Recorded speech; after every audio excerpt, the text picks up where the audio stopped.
Welcome to video 2 in Language That Sells. In today's video, we are going to understand how to use emotional language that will motivate your logical buyers. Okay, let's take a moment and review what we learned in video 1. Now, we covered that there are only two reasons why someone buys anything or does anything. They are to gain an emotion or avoid an emotion or both. Now, our job as leaders, salespeople, even parents, is to raise their emotional thermostat and show them how to gain and avoid those emotions. Now, for those of you who have asked, even if it's in your own mind, what about the logical buyer, the ones who base their decision purely on logic with no emotion? You see, they are driven as much by emotion as anyone else, just different emotions, and they don't even realize it. In the Behavior Matrix video series, we examined the key emotional drivers of people. In the Behavior Matrix, we call those logical buyers clarifiers. In all of us, we are generally driven by the carrot or the stick, gain or avoid. We are motivated by wanting to either move towards something or away from something. For clarifiers, the logical buyers, they are more motivated by the stick. What they want primarily is to avoid being wrong, making a mistake, appearing foolish, making a buying decision that was a complete failure, where they lost time and money, and especially their reputation if everyone knew about their mistake. Well, that would be like death to them. They would feel very unsafe.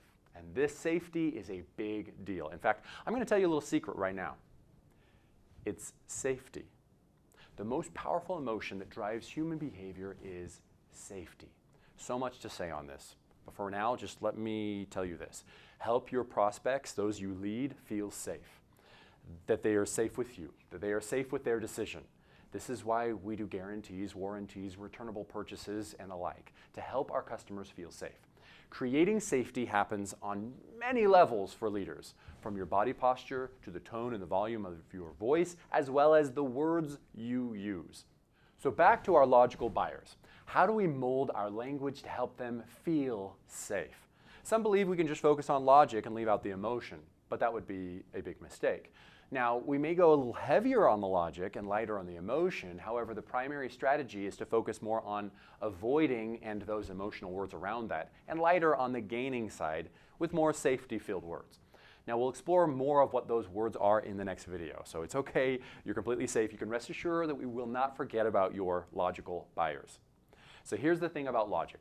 We use the logic to create a cause and effect bridge from our product to their emotion. Think about influence as connecting A to B, B to C, C to D, so therefore A equals D. A is our product, D is the emotion that they want to gain or avoid, all right?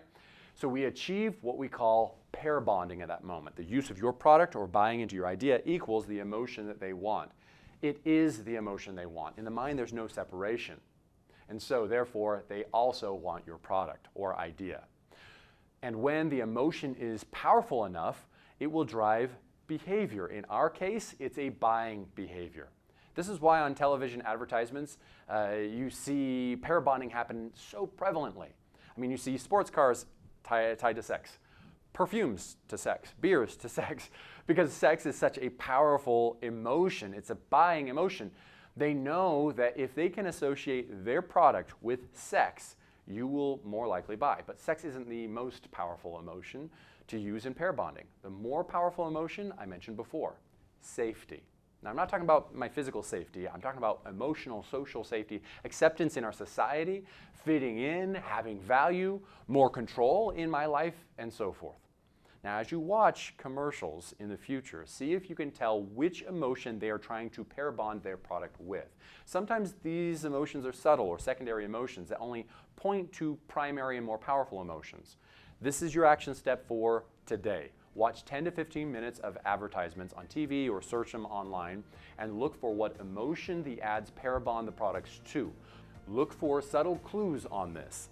And up next, we'll learn to use this strategy of secondary emotions and language that subtly points to emotions rather than beating them over the head with emotions right away. We'll see you there.